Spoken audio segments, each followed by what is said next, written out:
Welcome back to the Marvel Movie Minute, a daily podcast in which we explore the films of the Marvel Cinematic Universe 1 minute at a time.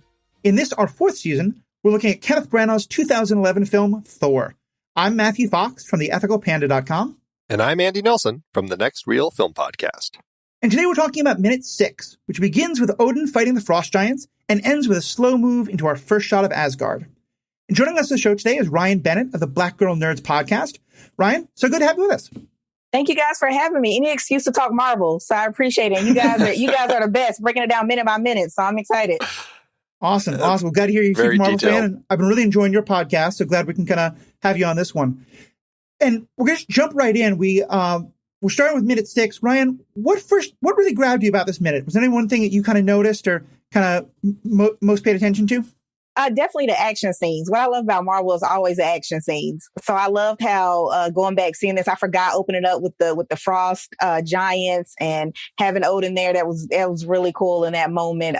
But yeah, anything action with Marvel has me at the very beginning. Yeah, it's a great thing. Kenneth Branagh has talked about how going all the way back to his movie Henry V, he doesn't like the, kind of big, you see one army on one side, one army on the other. He wants you to be in the midst of the battle, not quite understanding it.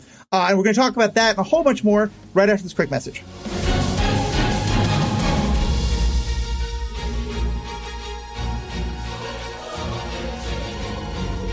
Interested in chatting with like-minded Marvel fans over on Facebook?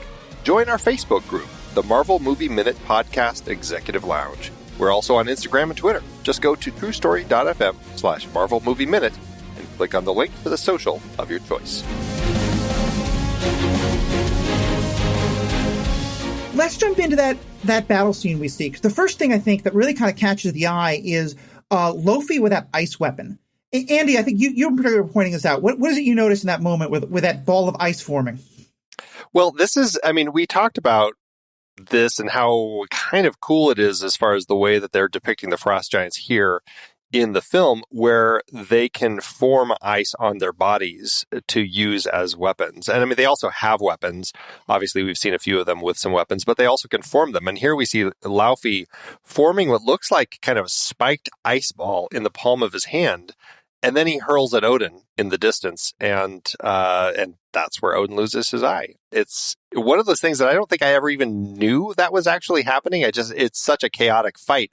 Watching it frame by frame, I was like, oh, this is him forming this ice ball, and that's when Odin loses his eye. I don't think I had ever caught that. It's cool.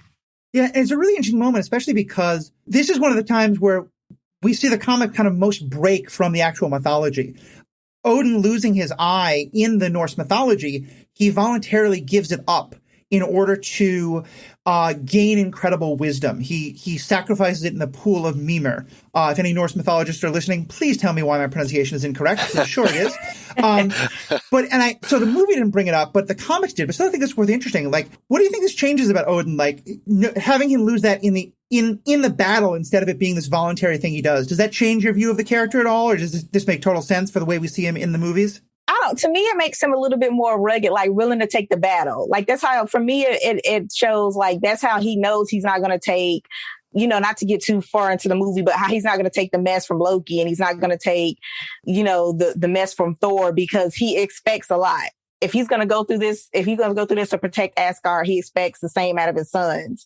So I like that. I like that added, that grit, I guess, if you will, of that scene where it's like, look, this is how far I'm willing to go. You're not getting past this mark. Like, you guys got to go today. So I love that about that. It's a very tough moment. And and I think we talked about this earlier, how Odin is depicted here as not the king who's like sitting on the hill, like directing his troops to do the battle. Like, he's actually down there in the middle of it. And so is Laufey to that end.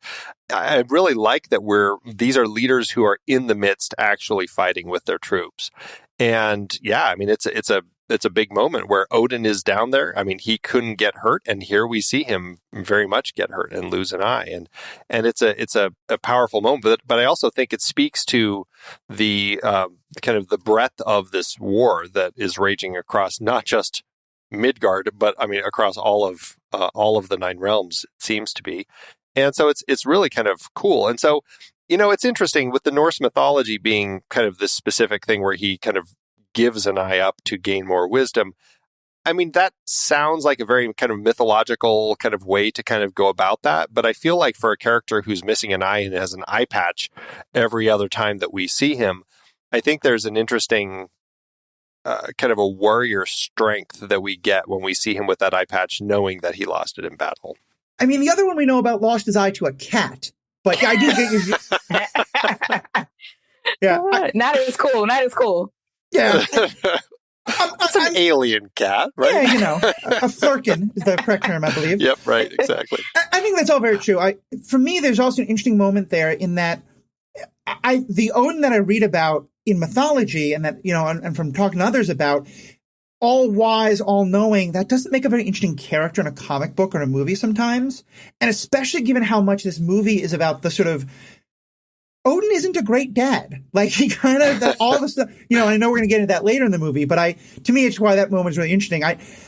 From what I know about Stan Lee and Jack Kirby and how much they knew about the mythology, they may have had no idea about any of that, but whether it's intentional or not, I think it's kind of an interesting shift of, if this is the all-wise Odin, then maybe some different parenting techniques would have made more sense.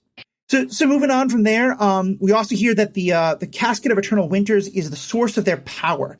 For either of you, Ryan, I don't know how much you know the comic books. Annie, I know you have. Is the casket something we hear about a lot in comic books? I'm not familiar with it, actually. I think the movie was what brought it in for me, as far as like knowing about it and then how important that was and what it actually meant to Asgard to keep that grasp on that and not let it get away. So, but yeah, I'll defer that to Andy. But yeah, I think the movies was the most introduction I got about it. Yeah, it's an interesting element. And again, as I talked about in a previous episode, it's so strange that it was actually Malekith, the Dark Elf, who actually had the casket, not the Frost Giants, because it really makes sense for Frost Giants to have something that creates an ancient or releases these ancient winters. So it's so funny that they made that change, or it's actually smart that they made that change here. It's weird, though, the way that it's done. And I mean, at this particular point, you know, we have since left Earth or Midgard and now are on Jotunheim, and we see it once kind of they we see Odin defeat Laufey. We see him Laufey's laying on the ground. He's at the end of the spear and everything. It's definitely a moment of triumph and everything. But then when his Einherjar guard removes the casket from its stand, it's almost like it was plugged in or something. And I guess I'm not quite sure what that's actually saying, because I mean, Odin says it was the source of all their power. Okay, but literally, like he lifts it up and it was like plugged into the planet, and it's like the blue connection disappears, and all of a sudden I'm like, is this is Jotunheim shutting down now? It's a strange way to kind of depict that, I think. Well, I know Branagh later said in his commentary track that he wanted Jotunheim to look like this sad, defeated world and kind of give you the sense of the Frost Giants as all like he didn't use this phrase, but the word that came to mind to me was like the high school football player who's 30 years later remembering his past glory. And so, yeah, I there might be some element of that, especially in that how much it seems like Thor and the Warriors 3 do a lot better in their fight against them later when we get to it than they do here. So, yeah, I can see that maybe they are supposed to be a lot depowered by this point. Well, I mean, not at this point. At this point, they're powered, right? They're depowered by yeah. The losing the casket gets them depowered. Exactly. Well, and that's interesting because actually in the art and everything that they had kind of initially created for Jotunheim, because here, when we first cut to Jotunheim and we see the city, I mean, it looks like a formed city. We see these big towers and what looks like buildings and everything with roads. I mean, it looks like an actual city made of ice. But later, like when Thor came back, in all the art and everything, it was like a destroyed Jotunheim. Like half the planet was like falling apart and everything. Which I guess as we get to those minutes, it will be interesting to see how much of that we see from being unplugged, right? Right. Yeah, I was going to say maybe that was part of unplugging. Yeah. Right. The whole planet starts falling apart. Yeah, the whole planet was done after that. Yeah. Well, that's actually kind of a good segue because Odin gives this very kind of flowery, wonderful speech about how they've brought peace to all the 9 realms, and now they can sort of just go into full isolation and to help. He doesn't say to help, but he kind of gives that sense of like, we're not going to worry about all those other realms. We're just going back to Asgard.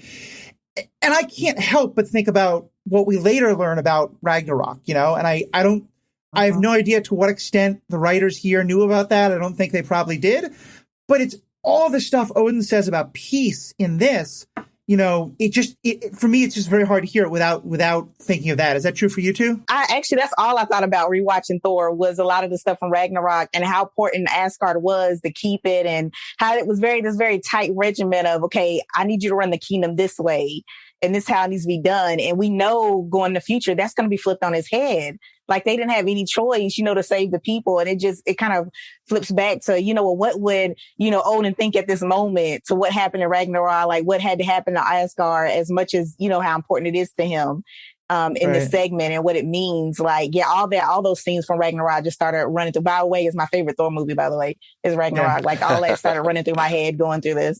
Yeah, it's an interesting thing to have in here. And the idea of like, I guess it speaks to, kind of, it ends up making sense if the last great war ended, which sounds very World War-ish. It's this great war. And he says, we withdrew from the other worlds, which again makes it seem like the Frost Giants had been raging this battle across all the 9 realms and we're trying to take over. Again, we talked about kind of the mustache twirling villains, which it seems that they were trying to make them out to be. But yeah, it seems like now they're going to withdraw from the other worlds, go back home to Asgard, and basically chill and kind of step out of interacting as much with the other worlds, which I guess makes sense because by the time we return to Midgard, as we've said, it seems like they are now just the stuff of legend and myth. They're no longer, oh yeah, those are those people from the other realm coming to stop by. I think that makes a lot of sense. And my own little weird headcanon that I'll run with is that I like the idea that we're still in some ways him losing the eye grants him more wisdom. And so maybe that's a part of what makes him realize like, okay, maybe this is time to stop. But that's not supported anywhere. So all my own headcanon. But you know what? That's actually a really interesting point. And tying in to Ragnarok, it's actually, if you take that idea of it being wisdom, and we'll talk about this in a later minute, but when we get to Ragnarok, we see the kind of person Odin had been, right? When Hela reveals the ceiling and it's this depiction of all this violence and taking over everything, that could be an actual element of like him gaining this quote wisdom from losing an eye and realizing how awful things can become. And now he's decided to kind of change his ways. That's actually an interesting reading of it. This will mostly be in later minutes, but if either you want to comment now, go for it. To me, it also puts such a different spin on later in the movie. We get both Odin disappointed that Thor is such a like raging warrior and Loki thinking he will please his father by basically doing what Odin did before, and so to me, there's this whole element of if Odin he's worried that Thor is turning into who he was, or if Loki thinks this is what Odin wants because he knows about who his father used to be, or anything like that. Yeah, and so it's all traced to the eye. That'd be such an interesting thing if this is kind of where he shifts from Ragnarok Odin to Thor Odin. Yeah, and I thought it was interesting too, just the idea of like if you have that power as he feels he has once he takes the Frost Giants the first time, do you get too relaxed? Because, his sons had points. Like, you can't just sit around. I mean, just because you won the first war, that doesn't mean that somebody's not going to come again or try to get into Asgard and retake the throne. So are you just going to lay back and like, hey, I got this. We got this under control. So nobody's ever coming. So we don't take the fight to them. So, yeah, I thought it was very interesting. I always like that father-son dynamic between all 3 of them going forward, because it's always like he wants to just lay back and he's kind of like chill. And it's like, okay, I've had this years of fighting. But it's like, is that really what you got to do when you're ruling Asgard? So this question of like all powerful leaders who have great armies and whether or not they decide to, intervene in totally mythological, fictional, nothing to do with their own world. So nothing to learn there. Yeah, definitely topics we'll come back to. Now, I know also in this moment we see the Bifrost for the first time. Kind of, Andy, what was your reaction seeing that, like, the full rainbow without all the distortion we've seen before? Yeah, because before we only saw it like the earthbound, buried in a dust storm version of the Bifrost when Thor gets dumped. This is really, the version through space. I don't know. I ask myself when I see this, I'm like, do satellites pick this up when it's coming? When these little things are zapping across the sky. Mm-hmm. I don't know. It's kind of funny, but it's cool. I like the way that they've ended up depicting this.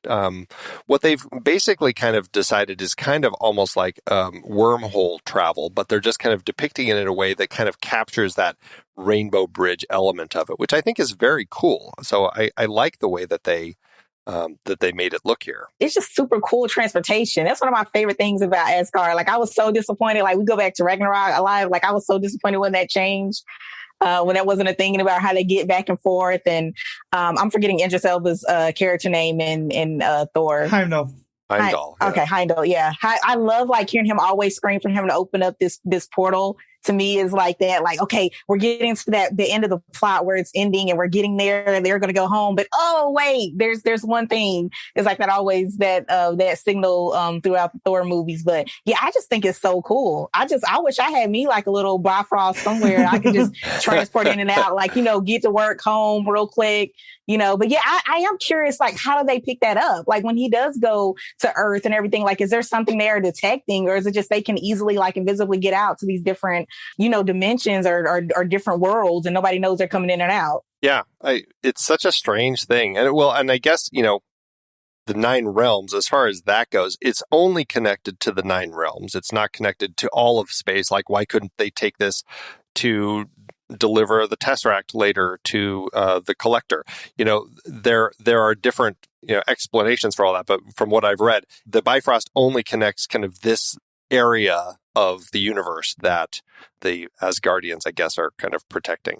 So, I mean, to that end, it is kind of an interesting little thing that they've created. It's just, it does always, I don't know, things like this get introduced, and then I'm always wondering, well, why haven't they been able to figure out how to connect all these other areas? Like, why do we need these spaceships to zip around, But I don't know, it's still cool.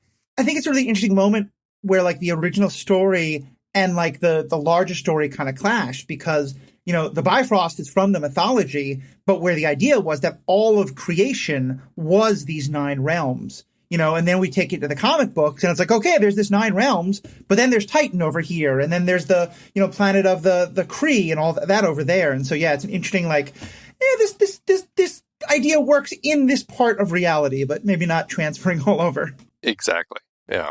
So from there, we kind of get into the long lingering shot that takes us into Asgard. We start upside down. It turns, like, first we see kind of this one shot that kind of flips under. I didn't quite understand what was going on there. What did you get that Branagh was trying to show us in terms of Asgard by taking us upside down and then under the water and then back up? Is it just to say that, like, we're kind of in a totally different part of reality here, and that's not just a trip? What was your sense of it? Yeah, I thought it was a very interesting choice to kind of flip it that way. I think I was more like pulled into the music, and I was like, okay, they're giving us this false sense of like comfort for a second, that, hey, like, everything is okay. Also, just in general, when you see these moments, to me, I'm always wondering, like, what time period are we playing, like, between a modern look and then, like, how Asgard was looking before, with a lot of the camera angles and a lot of the way the buildings look. To kind of give them a modern sense as to, like, I guess, old day Asgard, for lack of a better term, to kind of mix the two. But yet, for me, it was like a calm before the storm sort of camera shot when I first looked at it. Yeah, it's an interesting way to kind of do that, and I'm sure that it was just something they decided to do to kind of just make it a little more visually interesting and a surprise as to how they reveal it. Right. Like, because you kind of come in and it feels like, and I guess Asgard was kind of depicted in the comics like almost like an asteroid that's just kind of floating around out in space. It was kind of just a flat-ish sort of thing with a mountain and all that sort of thing. So I guess to that end, they were maybe trying to pattern it off of kind of the way that it looked in the comics. But then as you kind of come in, I don't know. I think that it had to be them just saying, oh, this would be interesting if we make people think it's this big crystal mountain peak sort of thing, but then flip it. And that's actually the bottom. I don't know. It's such a strange way to do it, but I find it very visually arresting and kind of just such a surprise. Go, oh, okay. I wasn't expecting that. So to that end, it ends up being kind of cool. It's almost like two islands like mushed together opposite each other. And one side is a big crystal mountain thing, and then the water, and then the other side of the island is like where the city is. It did make me wonder, like, can they get to the bottom half of this? Yeah, to me, it brought up thoughts of like various versions of like, the internal Earth and stuff like that. And Godzilla tried that and did not make any sense. So I think that here, I'm happy they don't try to explain it. And then the one last shot we get is of these kind of three pieces of like curved metal. They look like a tower that's kind of been it looks like one of those towers that you piece together as a kid, but the pieces have been taken apart, floating in space, floating in the air. What I took that as, I'm wondering how you saw it. I know that Branagh, one thing he really cared about was that he wanted this to look like science fiction, that it could inspire mythology. The idea wasn't that these are gods and that there's actual magic and mythology, that these are just another being of, another race of beings who are so scientifically advanced to us that it seems like magic and would inspire mythology. That I don't think it's ever been really explained, but that's what I kind of took from that and what we'll see a lot more of Asgard. Is that kind of the sense you all got? Yeah, everything, like, just to kind of piggyback a little bit off of Andy's point here, everything with the building flips and the way it reveals, I feel like it's very much just that eye teaser for you to trying to get a sense of just how much at play is going on here at Asgard, or how much you'll never understand. Like how they can kind of weave this. I always felt like as you continue to go through the Thor movies and just Asgard in general, they can kind of weave how much they can play with this environment and these mythical elements that we'll never quite understand. And they can just kind of pull from here and there to kind of, to rule these realms, so to speak, or always kind of keep that upper hand. It's the reveal is cool. And again, I have to give a shout out here to the Black Canyon in Gunnison National Park, Colorado. I was born near there, and it's just a very beautiful area. They actually use the canyon to kind of model these big canyons that we come into. So it's just, I love seeing kind of these huge canyon walls. And actually it feels, again,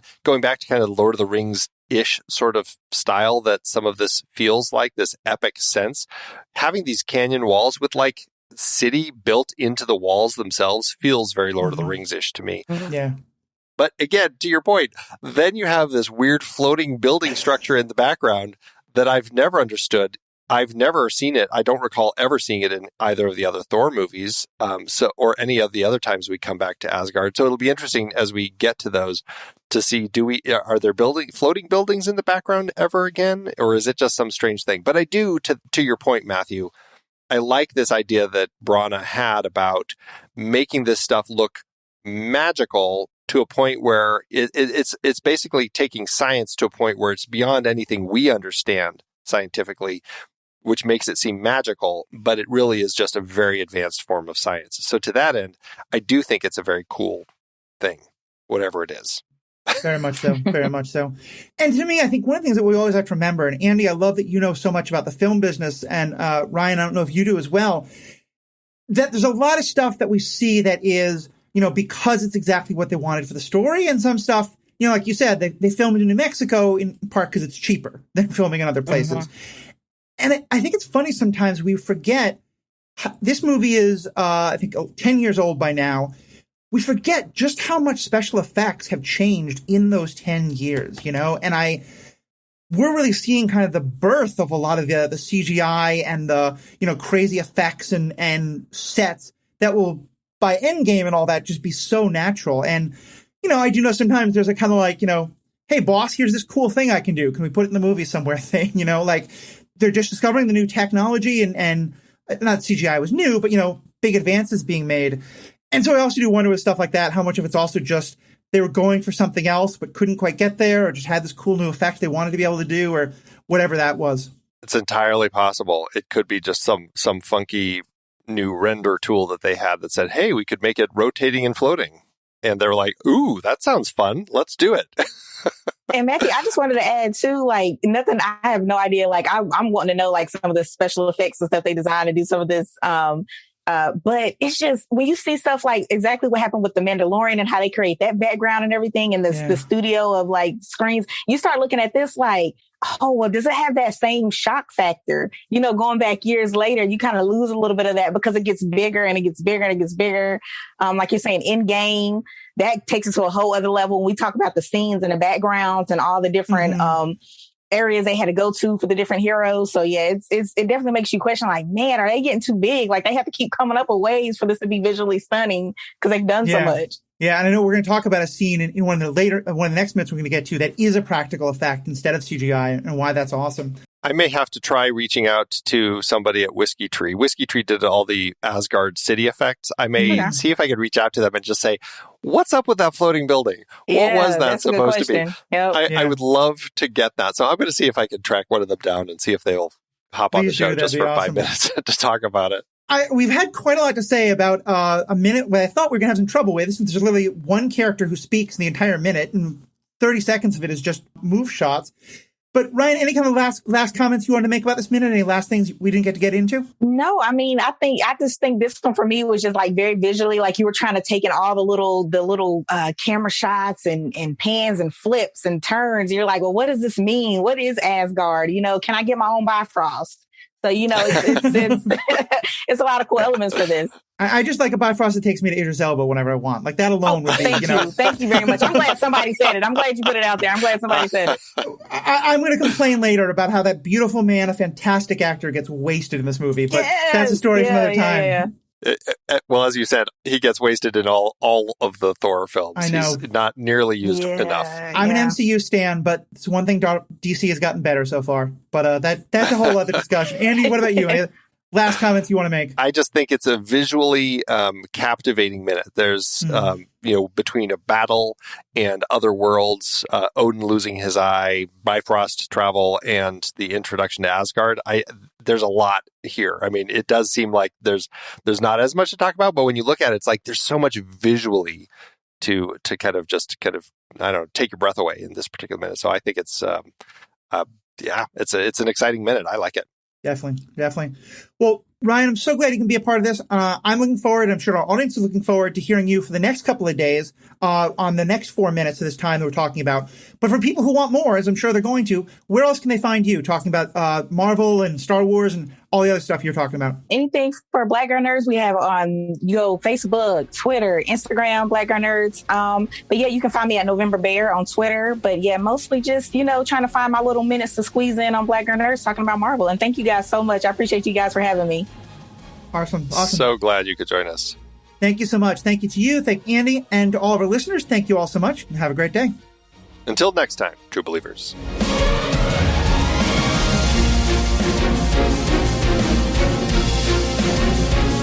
Marvel Movie Minute is a production of True Story FM, engineering by Andy Nelson. This season's music is One Last Ride by Martin Puringer. Find the show at truestory.fm, and if your podcast app allows ratings and reviews, consider doing that for this show.